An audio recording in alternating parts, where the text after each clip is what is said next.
Je pense que dans la plupart des pays africains, il y a des élections.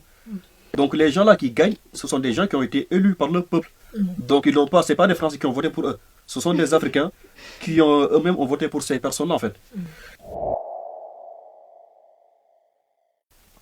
À part les putschistes qui sont arrivés au pouvoir par les armes, je pense que dans la plupart des pays africains, il y a des élections et que Quand même controversé. effectivement, tu as tout à fait raison de le souligner, mais je pense qu'il y a quand même des élections qui sont organisées, qu'il y a plus ou moins une certaine forme de démocratie en fait, Dans certains pays. dans certains pays. Donc les gens là qui gagnent, ce sont des gens qui ont été élus par le peuple. Donc ils n'ont pas, c'est pas des Français qui ont voté pour eux. Ce sont des Africains qui ont eux-mêmes ont voté pour ces personnes-là en fait.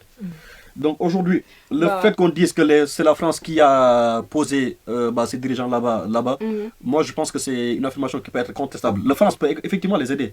Donc on sait que par exemple en Guinée, que Alpha Condé, qui a sa campagne en fait, il y a Bolloré qui a financé une partie de sa campagne.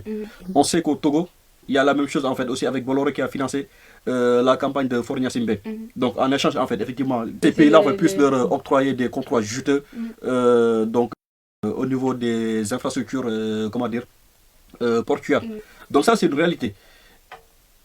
Concernant les États, là je pense en fait que durant la France-Afrique, effectivement, aujourd'hui, voilà, je pense que quand même qu'il y a peut-être la France-Afrique, elle est présente, mais je pense que c'est quand même un phénomène, en fait, en tout cas un système qui tend de plus en plus à disparaître.